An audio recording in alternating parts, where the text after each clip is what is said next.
so I'm here at Hootenanny in Brixton with Max, who is now the, what's your job title? Promotions and Marketing Manager. Okay, but he's also had a year's worth of experience working for Continental Drift as well.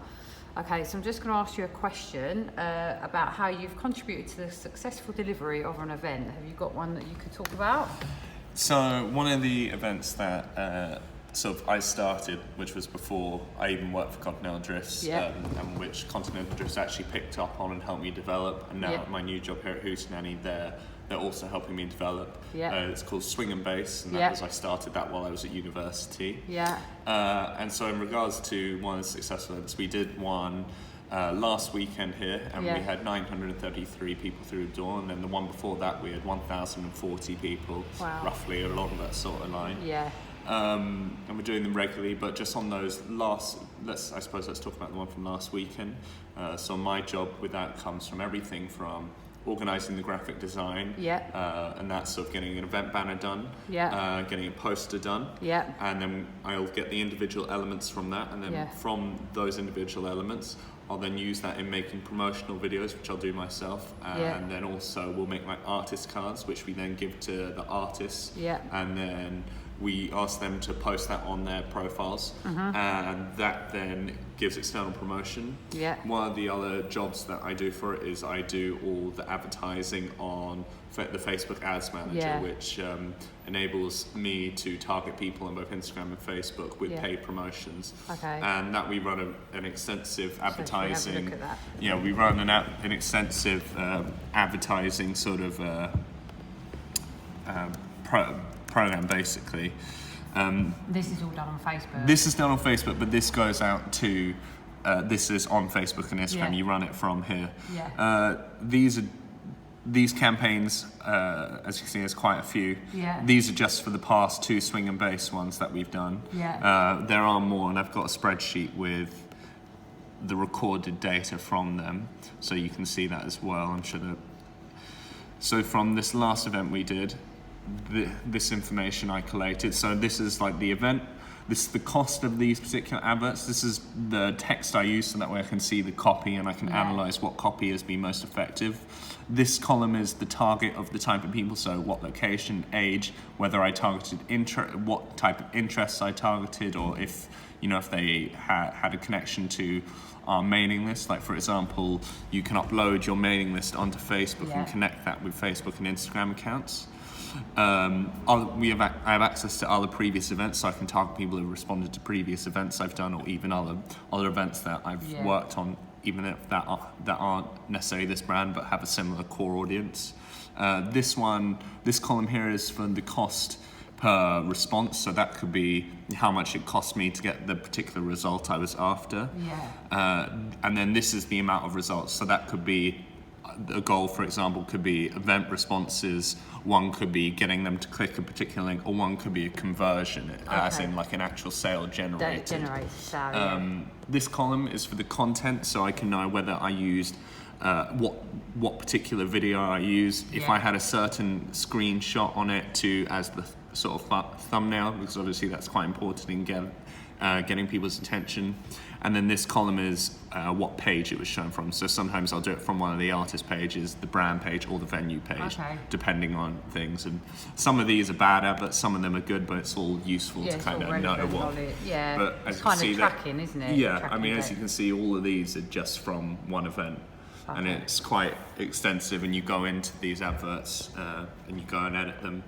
And I guess other things they've done for the event as well are sort of managing the various social media profiles. That's Facebook and Instagram mainly. Don't really do much of Twitter.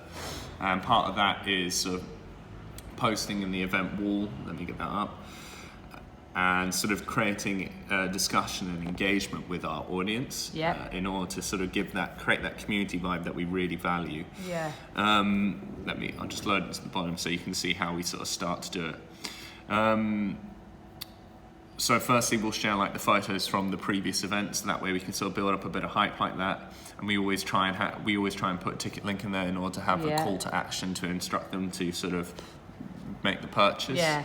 And building up the hype, like early birds sold out, we'll do like only 10 or 20, so it's gone quickly. Then we'll maybe share the poster, which I like this one quite a lot. Did you design that? I didn't design it, but I have a really good designer who we use. Yeah. You know, one of the things that I'm really conscious about us is the copy. It needs to be relevant to the people that we're targeting. Yeah. And so we're not just sounding like we're a company, you know. You know, we want to be something that people can relate to and give it personality. Yeah.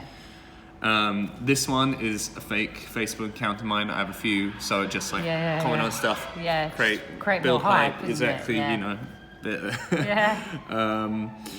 Here I was trying to get people to go towards our mailing list, and we were trying to say you get a discount on a certain type of ticket if you join our mailing list. Yeah. So mail out is another one thing to do. I'll do a couple of them in the lead up to the event, and I designed that on MailChimp. Yeah. Here is posts from one of the bands. I encouraged them to do posts. Here's one of the artist cards for one of the acts that we had. Yeah. And so that was sort of just giving a highlight on him, and so to build up hype around him. And then we shared one of his music videos. Here was a promo video I made, again, which was just it was around payday, so we were trying to get people to spend their payday money on a ticket. And this is sort of footage from one of the previous events that we had sort of invested in getting. Another one of the, for this post we did fancy dress competition, just to get people more involved. Here's some footage from another previous event. Basically, you get the idea. It's just a lot of these sort of posts to drive sort of engagement. Exactly. Another one of the things I do is sort of look into developing like the decor and the way the event looks, and I have a partner who I work with to do that.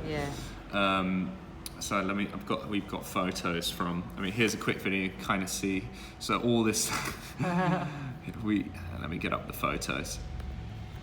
So you can sort of see that all that bunting we made ourselves. So it's all cut ourselves and put together. We built these. You can sort of see in the back here, we built like this gramophone tree, which is sort of connected to a smoke machine, and then smoke comes out of them. These are like gramophones we actually built before we started buying real ones. We bought these cogs and we sort of attached them. Let me get some more. Let's see if we can get a better shot of the stage. So we've got this emblem that we built, and we got a stencil made. These are like some curtains that we bought a while back. We've sort of collected this decor over time. So there's a gramophone there, all this fabric that we put up. And we sort of have some really top class acts come through. These sort of, don't know what you would call it, but sort of like an Art Deco kind of shape. And you can put a light behind it, and even though it's purple, it kind of becomes sort of any colour when you put. There you can sort of get a snapshot of the whole stage. This is the gramophone, big sort of gramophone stack that we made, and awesome. A big part of it really is sort of just that online promotion and sort of getting on at the artists about you need to post. Here's like this. I send out like a sort of confirmation email, sort of an itinerary. Do you want to see that? Is that useful for you? For next question. So I'm going to stop that one.